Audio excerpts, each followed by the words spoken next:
Hello and welcome to this interview hosted by me, Bo Dade. And today I'm speaking to a very special guest, a member of the Deutsche Bundestag, Mr. Peter Boehringer. How are you?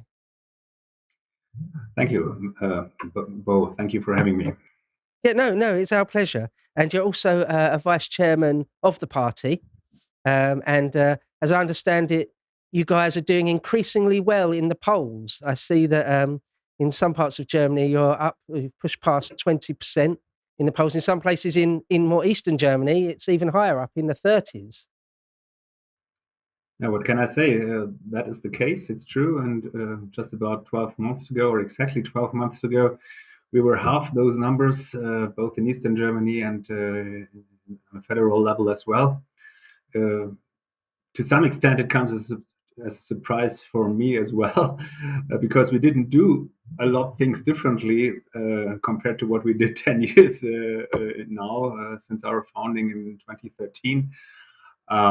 But either the other parties have really exaggerated their foolish policy, or we have done something right, or maybe just our time has come now. It's hard to explain, but maybe we can get into that. It's almost as though something happened to make the people in Germany sort of begin to wake up a bit and sort of change their minds. Because if we could talk just a little bit to begin with, in general, just about German politics, for I think maybe a few of our viewers might not know. Uh, but there's obviously the Christian Democrats, there's sort of the Free Democrats and Social Democrats and the Greens and you guys. And of course, you guys are always demonized as far right or even fascist. I saw an article in the Telegraph just the other day saying fascism could become normal in Eastern Germany because you've got a mayor. Of course, it's a slur, really, because there's nothing remotely fascist about you guys, let alone it's not even really right wing, but that's always what's said. The far right. Yeah, well, you are a UK broadcaster, and I can understand that, especially abroad, when you don't listen to alternative media in Germany, you must have that impression because basically all mainstream media in Germany, all of them, with almost no exception, are against AfD. Most of us hate us, and they really have an intention to bring our voting count down. By whatever means necessary, they have that intention. Most of them would even admit that. You will hardly find any mainstream journalists or any mainstream articles with positive or just neutral views on our party. So basically, from their perspective, and it's really a completely artificial picture they're painting, we are completely 100% bad and evil and, well, fascists. Yes, they say that too. That's a joke. I mean, there is not even a clear definition of fascism. The term was coined back in the 1920s or 30s in Italy by Mussolini, and it meant a combination of the industry and politics to the detriment of the people. It has nothing to do whatsoever with nowadays politics, especially not with AfD. And the same goes for the horrible Nazi word. I mean, these days we are termed Nazis, which comes from nationalist socialists. And just imagine, socialists, nothing could be further from the truth. We hate socialism. We fight against socialism on almost every level. Personally, my personal CV shows that I've been doing that for 30 years now in many different roles. So there's nothing good about socialism. And nationalism. No, we're not nationalists. We are patriots, and patriots love their country. And the difference compared to nationalism is that you love your own country, and nationalists hate other countries. There's a huge difference here. We are patriots, not nationalists. So everything is wrong. It's a completely artificial picture, but I can understand. And tomorrow I will have an interview with BBC. I'm sure they will come with exactly the same prejudiced voices or headlines because they read the German mainstream media, and you can't get possibly an objective picture about AfD if you only follow German mainstream. Yeah, no, I'm sure the BBC will be extremely biased against you. I'd put good money on that. Yeah, you mentioned the N word there. The N word. No, people must not say Nazi. I mean, of course. But yeah, of course, you're slurred. You know, you always. It's just whenever whenever AFD is mentioned, it's just the far right AFD. It's just, in fact, yeah, you mentioned sort of the roots of fascism there with Mussolini. I think, like the root of it maybe comes from like fasces, in the Roman word of many sticks together. Like together we Yes. are strong. A bundle of sticks. And so, yeah, the very Well, idea that's of being a patriot, or the very idea of populism, the way the BBC and lots of mainstream media here, and I'm sure it's the same in your country, but the very concept of populism itself is somehow wrong-headed. I mean, that patriotism itself is evil. It's crazy. Yeah, unfortunately, that's the way it is and has been for many decades, especially in Germany. Well, it was understandable to some extent after 1945. Nobody wanted to and could dare to be in any way patriotic in Germany. We were not very proud after 1945 about what happened before 1945, especially in those infamous 12 years. So that's understandable, but it's been 70 years now. So, and well, we have learned our lesson. AFD has learned that lesson too, as every German has in the meantime, with almost no exception. When we were founded and still are a conservative, liberal, but also patriotic party. There is no contradiction in that. By liberal, maybe I have to explain that. I don't mean the liberal in the American sense of the word, because there it really is a synonym for left politics, it's really left is liberal in the US. But the classical liberal stance, which I stand for, comes from the 19th century, long before it was used in the US, and it is just the liberal libertas in Latin is freedom. We are freedom lovers, and yes, there must be some rules in a society, and you can over exaggerate liberalistic approaches in politics. You can, in some areas, maybe leave a little bit too much freedom. For example, when it comes to drug trading. But this is not our problem. AFD is a conservative party. In many respects, we want to go back to policies that the Christian Democrats, the Liberal Democrats, and even the Social Democrats had been following up until 1980s and 90s and even 2000s. This is more or less our program, which had been their program. So if we are extremists these days, all those parties in Germany, and they had probably a two-third majority in the Deutsche Bundestag at the time, were extremists at the time. That's just ridiculous. But yes, we also dare to speak out the word patriots. We also are patriots. We love our own country. And I think it's a sane approach. Almost every nation in the world even promote or foster that attitude with their people. So I don't think that's something to be ashamed of. No, absolutely not. No, absolutely not. Not in any way, shape, or form. You mentioned there's sort of the idea of liberalism, or classical liberalism, sort of not being authoritarian. And that sort of leads me into my next question, that the Overton window perhaps is not the best way to describe it, but just the whole idea that authoritarianism is on the rise from the left. Because I saw recently that there's been some noises in Germany of perhaps trying to actually ban AFD outright, just ban it.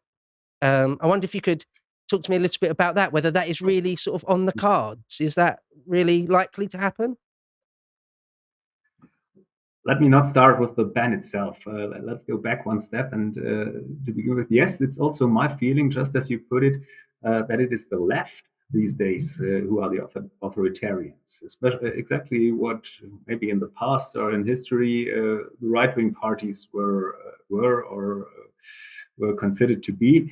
But today it's clearly the left, especially the Greens. They want to forbid everything. They want to forbid us how to heat our homes, how to drive, what to drive,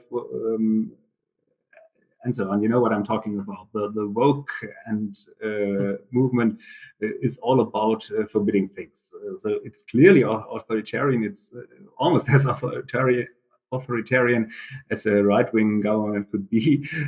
Way more authoritarian than we could ever be and would ever be, maybe in a little bit other areas, different areas. So again, this is a joke. It's an Orwellian twist to say that we are authoritarian. It all comes from very authoritarian people. But we have to deal with that. It's a parallel world. It's an artificial, lying world that is all over the place in the German media about us, and in general. And I'm sure it's the same in the UK too. I'm following that too a little bit, especially in the US. It has become very authoritarian. Look at the universities there. It's incredible how those were the cradles of freedom in the past. No longer so. Well, yeah, and those people who are authoritarian, they have um, sent the so-called Verfassungsschutz.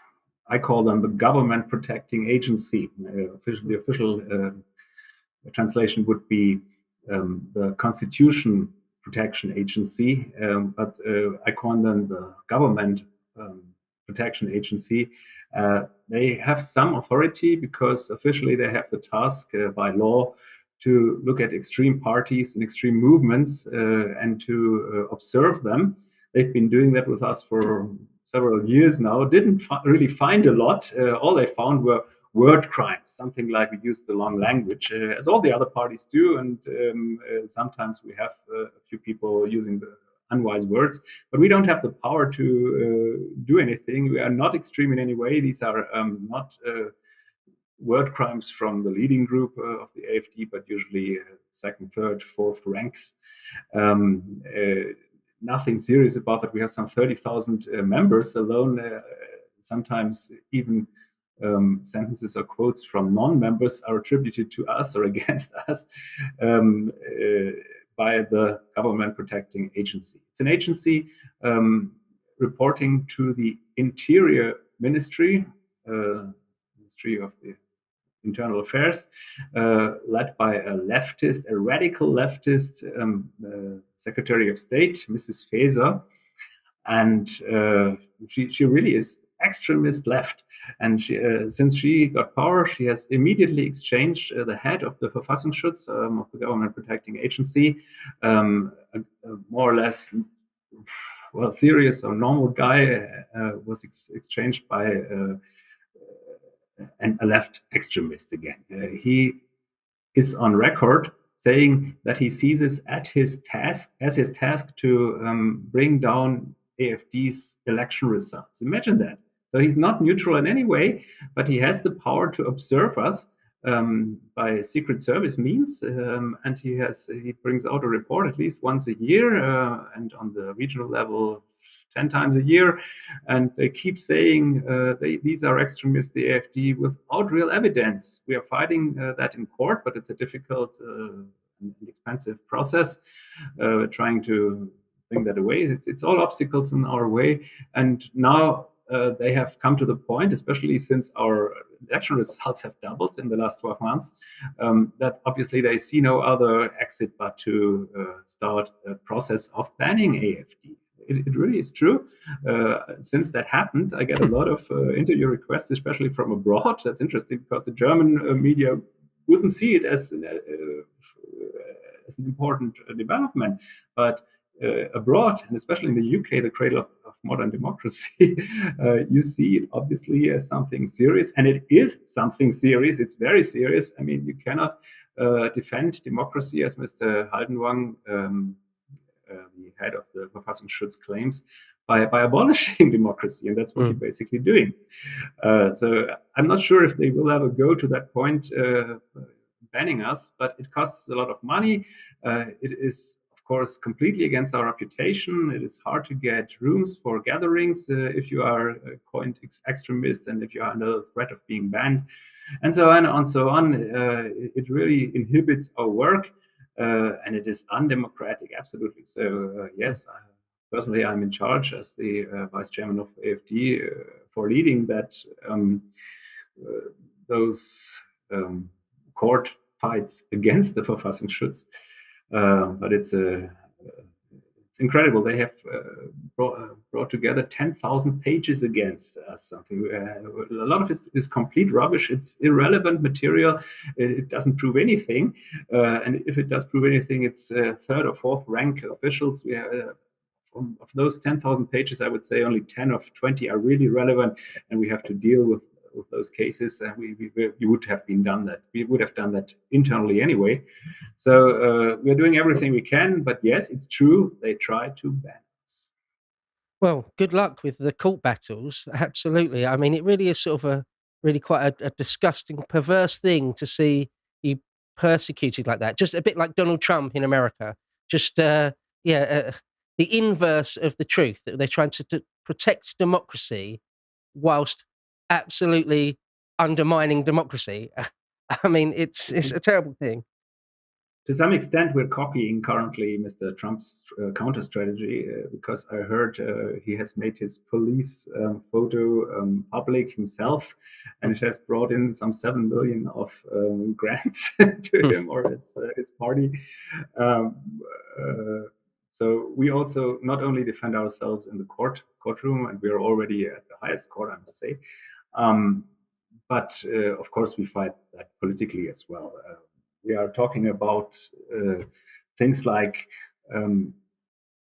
AfD saying we love our Heimat. Heimat is the term for home country.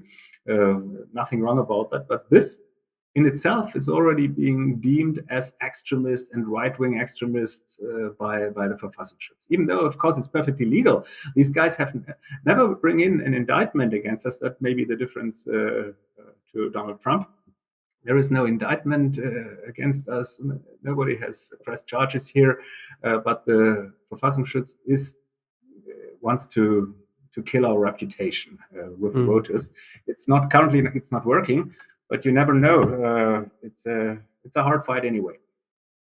Well, in the case of Donald Trump, it seems to be counterproductive, if anything. People see through it, see it as an unjust persecution, and his support grows, if anything, from it. So hopefully that will be the case with you as well. I mean, if I could sort of maybe cut to the quick, where you mentioned sort of the idea of a homeland or a home country, a mother country, a father country, something like that, that they see that very concept, that people would dare to vocalize a love for their own country, their own nation, that is extreme, that is something that needs to be sort of stamped out and squashed.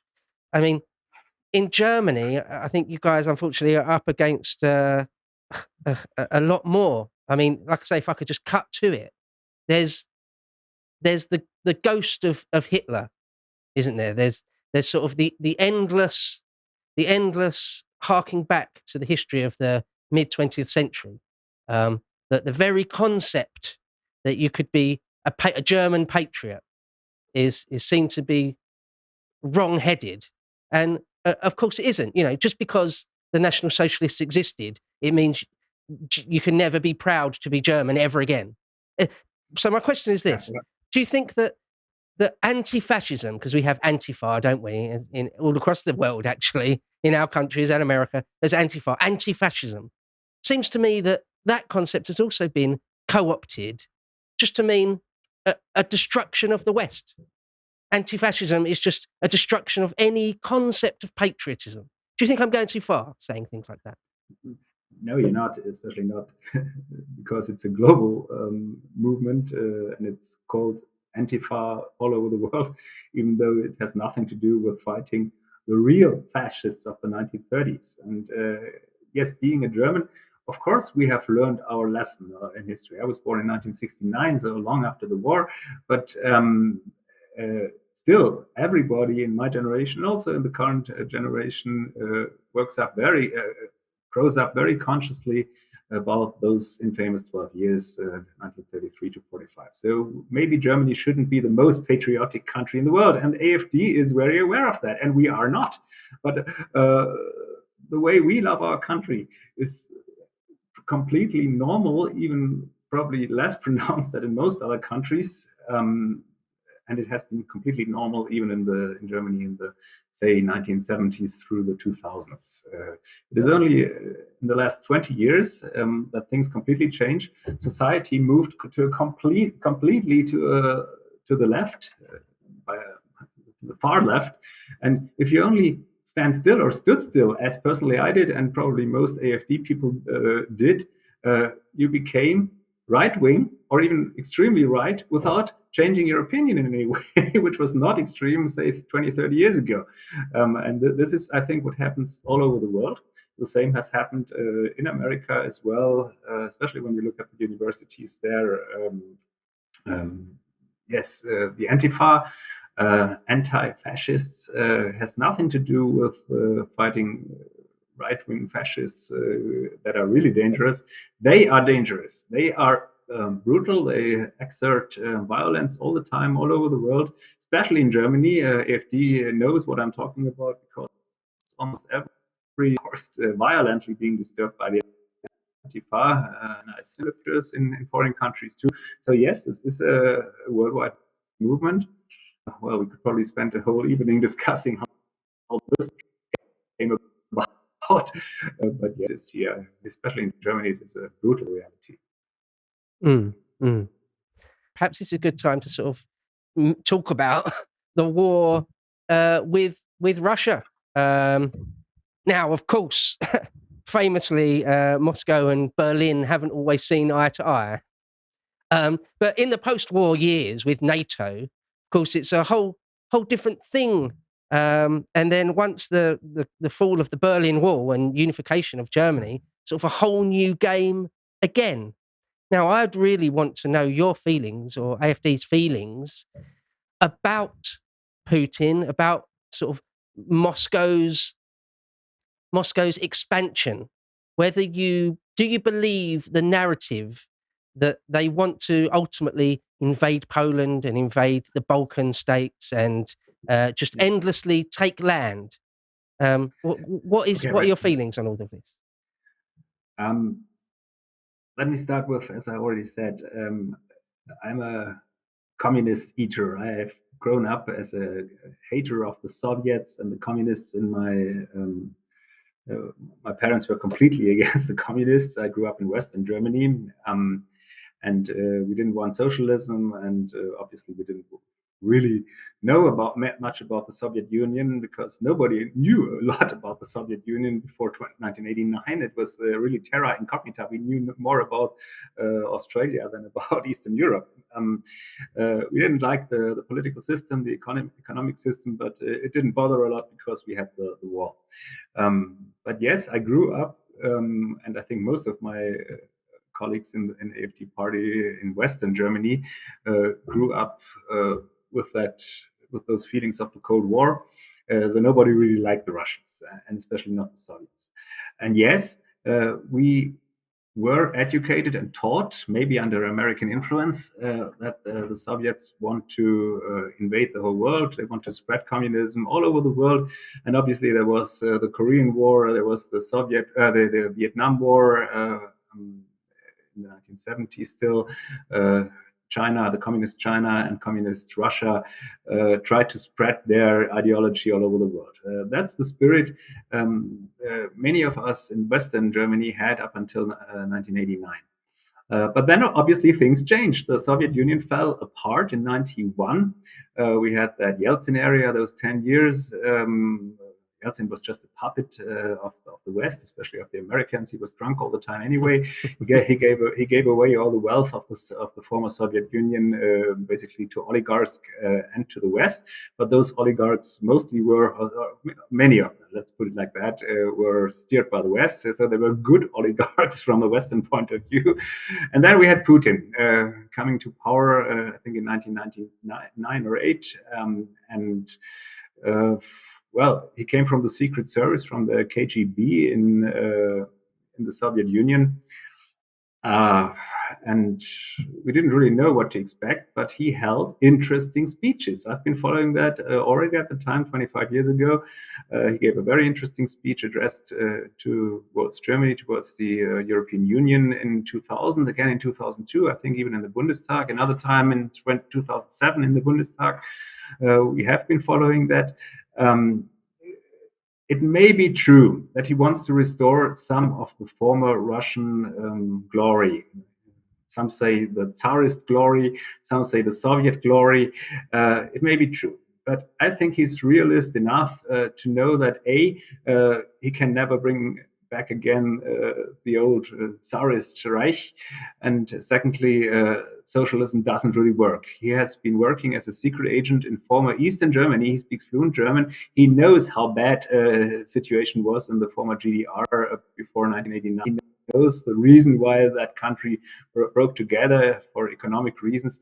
So I don't think he is a socialist and not even a communist. He may be a nationalist, a Russian nationalist. Yes, to some extent he is. I believe that. We need not be complete friends with him. But up until 2022, we tried as AfD to have normal relationships in the Bismarckian sense. Bismarck tried to have good relations with his neighbors and the great powers of the world at the time in the 19th century. And we have to try that too. Germany is no big power itself, so it has to have good relations and good relations with a very rich country in terms of raw materials like Russia is important. We have been receiving a lot of Russian gas until 2022 from Russia, very cheap. Quite a bit of German prosperity can be attributed to that cheap gas from Russia. So it is really a tragedy that the pipeline was blown up by somebody, whoever that was. And well, we to this very day we say, okay, one day this infamous war will be over, and we have to have relationships again with them. I personally no longer, as I did in the 1980s, think that the Russians, if we don't stop them in Ukraine, they will stand at the Rhine, at the western border of Germany next week, and the week after that in Portugal. That's more or less what the Cold War warriors are still thinking. It is not what I think any longer. Yes, we have to be critical with Russia. And yes, their invasion of the Ukraine, February 24th last year, was officially against all international law. It was an offensive war. Having said that, of course, that war hasn't started in 2022. It has started in 2014, when at the time, Moscow friendly or neutral ruler had been replaced with quite some Western influence by a Western puppet. And this happened in 2014. Even that could have been accepted. But, the Ukraine, as many countries, have ethical differences. They have Russian ethicals in the very east and in the Crimea. And those people, they didn't really want to be ruled by Kiev because they want to speak their own language, and Kiev didn't grant them minority rights for many years. They had to speak Ukrainian as opposed to their native Russian. Their pensions were not paid from Kiev, and at the end they were even bombshelled from Ukrainian territory. So this is not very nice to deal with one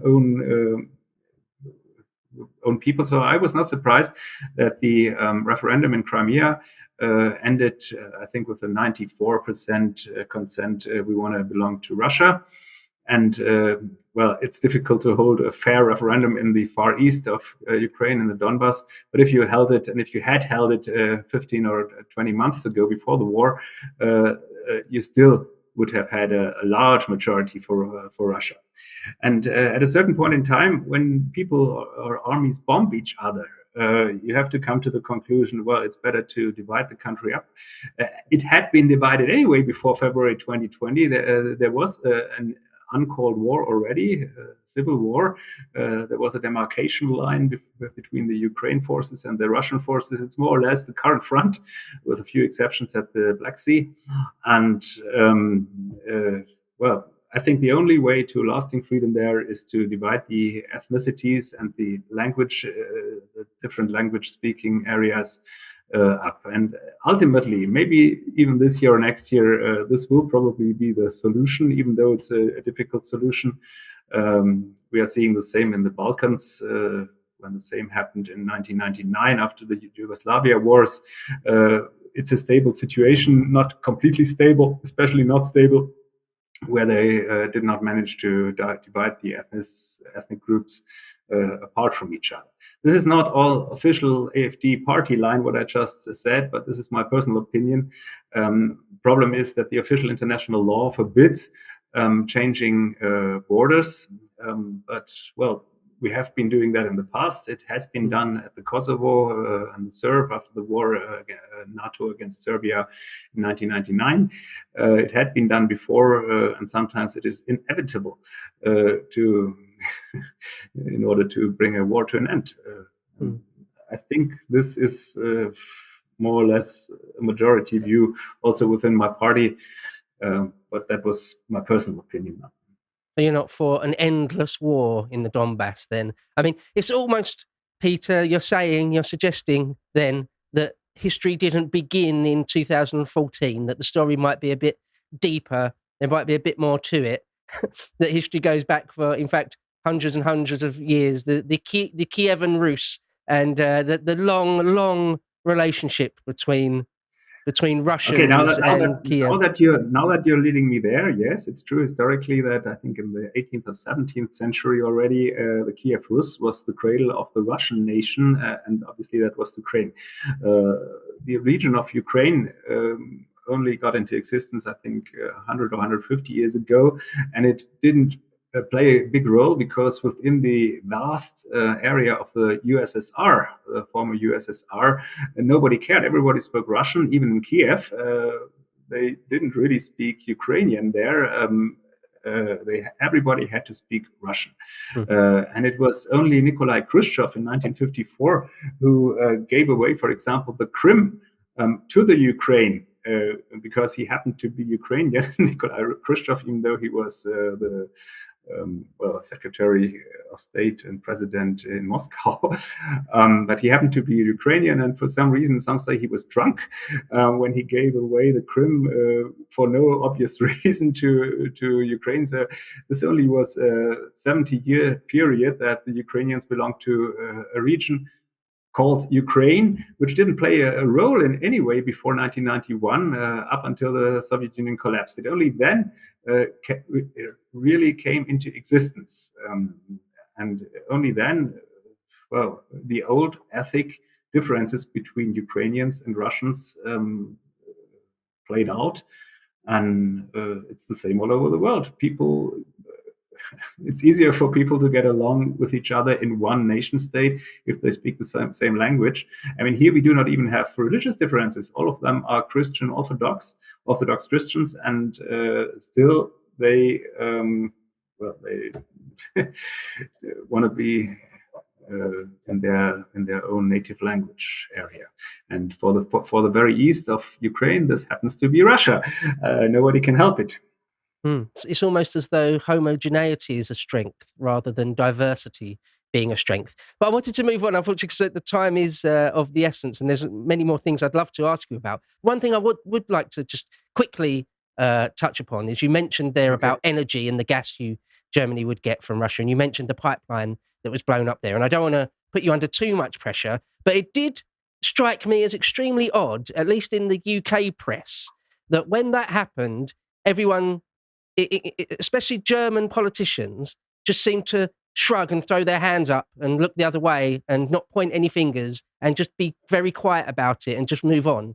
That seemed very odd to me. I wonder what your thoughts were on that. It is indeed very odd. the silence was basically a scandal. Mr. Scholz, our chancellor, didn't say a word. He didn't even investigate really. He didn't even investigate really. The damage done to our economy is incredible.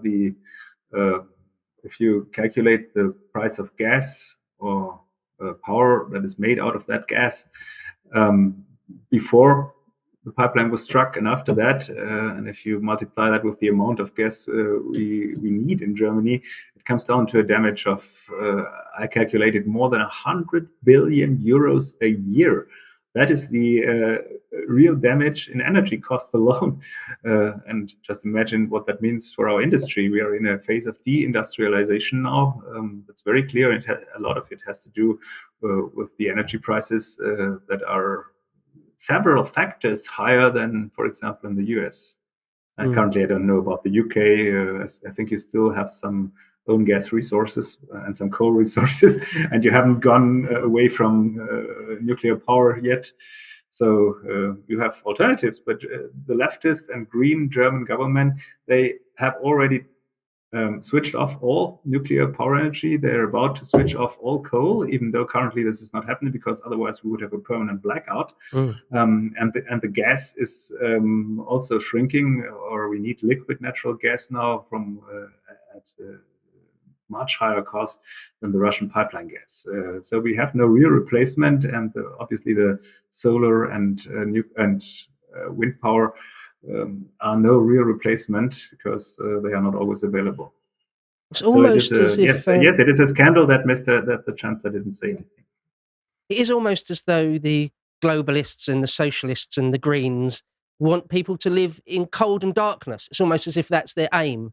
But you did touch there upon the economy, and I want to ask you about that because you are first and foremost, are you not, an economist? I understand you've written a lot about the sort of the German gold reserves, and that is your speciality in your professional life, is to work on the budget and all that sort of thing. So I just wanted to ask you, how the German, what your views are in a broadest sense on the German economy. How's it going? And if you could link that into your views or AfD's views on being a member of the EU itself.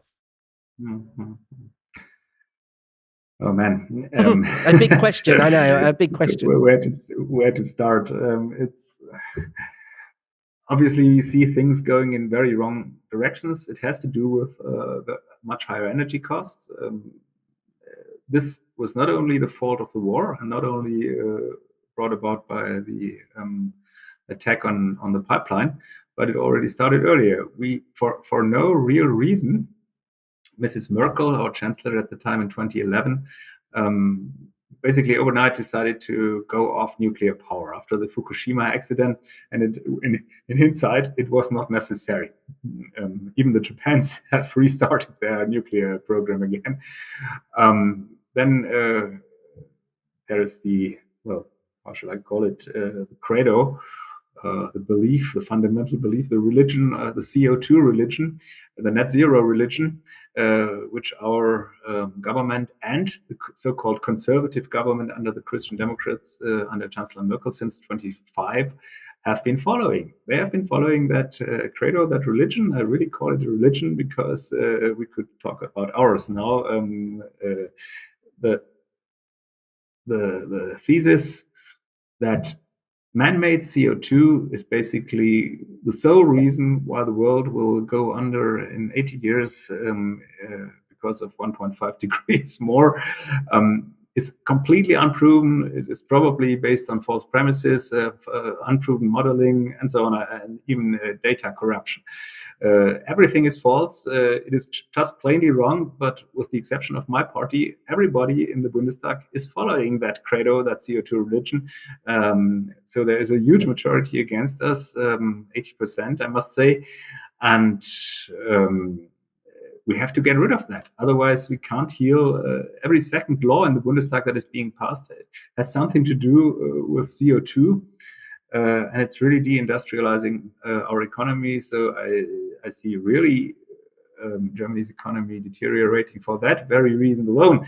Then I could go on with too high taxes and obviously too high regulations, especially brought about from Brussels, too high payments to Brussels. I know that the UK has no easy time after the Brexit, but still I believe the Brexit was the right thing to do. And you sometimes have to think about what would have happened had you remained in the European Union.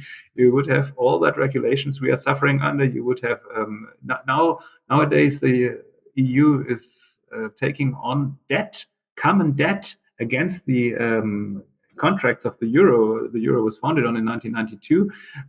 There's a Ukrainian debt package about 750 billion euros, and Britain would probably have to had swallowed something like a seventh of that. Incredible amounts. You don't have that. So I know it's difficult. It's not so easy because Brussels is playing it unfair. They don't negotiate your Brexit process so well and so nicely. But still, it was the right thing to do. And yes, my party also is willing to leave the European Union. We're not saying we want to do that overnight, but we ultimately, if negotiations fail, then we would do that. If negotiations fail, we would have quite a good negotiation position, because if Germany left the EU, the EU would be passed or gone within 1 week. So everybody knows that. Actually, I was surprised that after the Brexit, the EU was not yet gone, but obviously it was just possible for the EU to survive without the UK. But well, they couldn't survive without Germany leaving as well. That's very clear. So we would have a good negotiation position. The current government is not playing that card in any way. They're giving in everywhere. And this has nothing to do with the leader of the EU Commission is currently a German lady, Ursula von der Leyen. She is not really a German in that role. She's really working against Germany. Just take the Corona measures, and she has the infamous SMS deal she did with Pfizer, a 35 billion euro deal she negotiated by SMS with the Pfizer CEO. Just imagine that. That is what is being done in Brussels, and it's unreformable, I believe. But even an AfD government would try to reform them, but I'm not sure if we would succeed. I mean, I do think if Germany left, it would be some sort of death blow to Brussels. I mean, it would be absolutely, from my point of view, it'd be absolutely amazing to see. It'd be some sort of actual justice being meted out. But you mentioned there about the CO2 religion. I'm sorry, go on. Just one sentence before you come to the CO2 religion again. You're right. Yes, it would be the end of the EU. I think that too. I don't hide that fact in election speeches or something like that. But we have to remind people there was a time before EU. EU was only founded in 1992. Nobody from AfD people would have gone on the streets and protest against the European Economic Union, EEC, before 1992, or the European Community, EG, EC, which it was only after 1992 when we really started the current EU. It was after 2007 when we got the Lisbon treaties. It was after 2000 when we had the euro. That's when things went wrong. And obviously we had the permanent euros rescue as of 2010, which is basically still ongoing to this very day with incredible amounts. That was the reason why AfD was founded in 2013, because we were a protest party against the first rescue umbrella for the euro in 2013, called at the time ESM, European Security. ESM. It was a 600 billion package, and that was the reason why we founded ourselves, and it's still our position. We don't want to rescue the euro every day, because it can be really fatal one day, even for the nation states within the EU. You know, absolutely. I mean, just as a Leave voter myself, I just don't want supranational bodies sitting over Westminster or Berlin. Absolutely. I don't want to see a court in Strasbourg telling Englishmen or Germans what they can or can't do. I don't want any of that. I don't want to see any of these organisations. And well, that's what I was going to get onto, is that with this, you mentioned the CO2 religion. It's like a faith. Yeah, I feel that CO2 isn't, it's not pollution. It doesn't drive climate change. It's a few 400 odd parts per million, of the atmosphere. It's plant food, carbon dioxide. So no, I don't buy any of that narrative. But then, so it begs the question: then, why in our countries and America and mostly of the West, all these same people don't seem to say a peep about fossil fuels being burnt in India or China? So what are they playing at?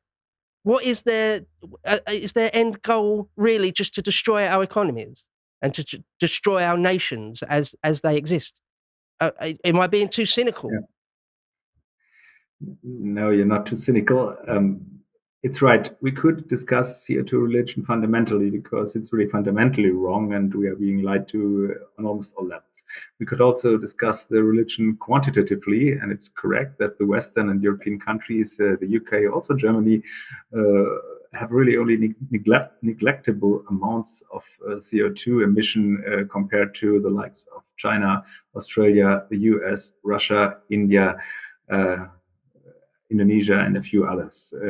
They make up together more than 70 or 80%. And even if you believed the models of the IPCC, the World Climate Council, then the quantitative effect, even if we abolished ourselves and our industries in Europe, would be minuscule. Almost unmeasurable. So yes, of course, your question is justified. Why? And personally, I believe it's a big business. It's a very big business and has been prepared for many decades. The idea that CO2 is a or the most important factor in some sort of temperature rise was invented in 1995 around at a Tokyo climate conference. It was intensified in Copenhagen in 2009. A lot of lobbying was brought in. Many professors were bribed. I have to put it like that, to support the climate narrative. A lot of money and effort has been put into that for a long time. It's a big business. Many people make a lot of money. I'm currently negotiating the German budget for 2024. And I would say about 1/3 of the German budget, roughly 250 billion, can be attributed to that CO2 religion. Those expenses wouldn't exist would we not believe, or would our government not believe in that CO2 religion. Of course, AfD would abolish all those expenses. I believe with no harm whatsoever to the world or to the world temperature. But so that would be a quick win. We could easily free a lot of money here. Unfortunately, our industry has been damaged for good, irreparably in many industries. That's bad. There are so many aspects here, so many that there are winners here, a lot of winners. And of course, and also this narrative, the CO2 religion, also helps to bring about global government, similar to the corona virus, which also triggered a lot of emergency law. Also in Germany, we have given away in emergency pandemic situations in the future quite a few of our fundamental rights to the WHO, the World Health Organization, which would have been unthinkable had the corona crisis, which also was artificially blown up, had not happened. And the same seems to be happening currently with the CO2 religion. I could give quite a few examples, but we need too much time for that now. Yeah. Well, I mean, if I could ask, if we could touch upon one last big topic, if that's okay, I'd like to ask you about immigration, mass immigration, and sort of it didn't just start with Angela Merkel in 2015, of course, but I wonder if you could talk a little bit about your thoughts and feelings and the party's policies on how or if mass immigration has changed the very fabric of German society. Because in Britain, we've had mass immigration. It's certainly done that. It's changed the nature of our towns and cities, of our demographic. And I just want to get a German perspective on all that sort of thing, if you would. The short answer is yes, it has changed a lot. It has divided Germany quite to some extent, even though many people don't dare to speak out against mass immigration, illegal mass immigration, that is, because they fear that about their jobs even and their reputation. It's just not allowed to really discuss that. AfD is the first exception. We are the only party who dares to speak out opposition. We were not founded on this topic, I must say. In 2013, we had quite a few immigration, and there were people opposed to too much immigration, but it was not so much a bigger topic. It was only after Mrs. Merkel really gave up German borders and European borders in September of 2015, and it has not been repaired yet. She really gave it up illegally.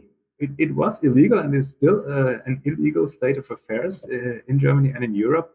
The legal immigration into Germany, according to Article 16A of our constitution, is only valid for political refugees that can really prove they have been or they are politically persecuted abroad. And yes, we have to allow them in normally, but that's only less than, I guess, 1% of those people coming into Germany, less than 1%. That wouldn't be a political issue. And even though the UK currently seems to have problems with the boats coming from France, I have to tell you, it is nothing compared to what Germany is currently seeing. We are seeing an influx of 500 to 800 or even 1,000, even a million people per year. Imagine that. And almost nobody of those would have, in my legal opinion, a right to be here. Not according to the Geneva Convention and not according to our own constitution. There just is no fundamental right for that. Otherwise, they could have come 20 years ago, but had they come, and some came, they were thrown out immediately because there were no political victims and they couldn't prove. But if you don't send people back, and that's if you let them in, and if you don't send them back immediately or pretty quickly after an examination of whether they are valid immigrants or not, then of course the word spreads all over the world, and it did within minutes or days or weeks, and now everybody is coming. I mean, I've heard the Trump interview with, I think, Tucker the other day, and he also complained about the South American refugees, and he would put that wall in Mexico or in Texas up and stop those people from coming because they're all illegal. And he also mentioned, Mr. Trump, that the US are seeing people not only from South America, but they come in from everywhere. If you let people in and there is no border, then they come. You cannot even blame them. Of course they want to come because they are in... well, they come from either war zones or just are in economically difficult countries, and they have nothing to lose, so they come to rich countries. It has always been that way, but in nation states you cannot just let that happen. And Mrs. Merkel did let it happen for no reason. It has not been healed. There has never been a legal ground for allowing those people in. I would say 95% of them.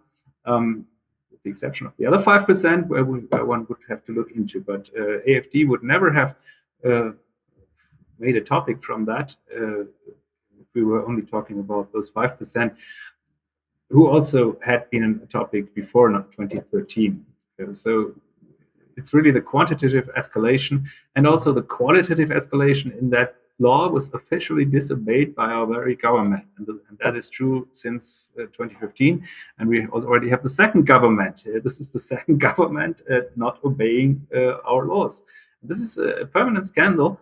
And yes, we say it, and people also vote us for this. It's not the only reason, but it's one of the reasons.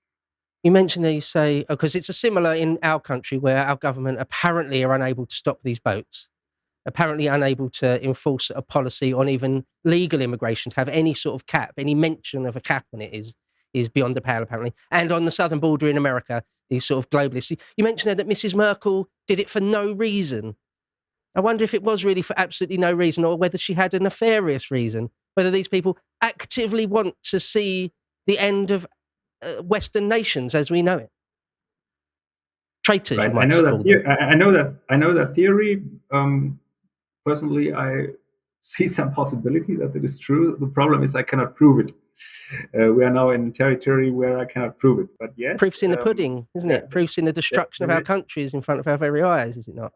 The theories are out there. I know that there are a lot of indications that you are right, that it is done intentionally. But even there, when I say that, should I just confirm what you just said? The Deutsche Regierungsschutz, the government protection agency, would hold that against me and say you are a right-wing extremist. Fair enough. All I can do is say, yes, you're probably right. The only question is whether it's done intentionally, and if it's done intentionally, by whom is it done intentionally, for what reason?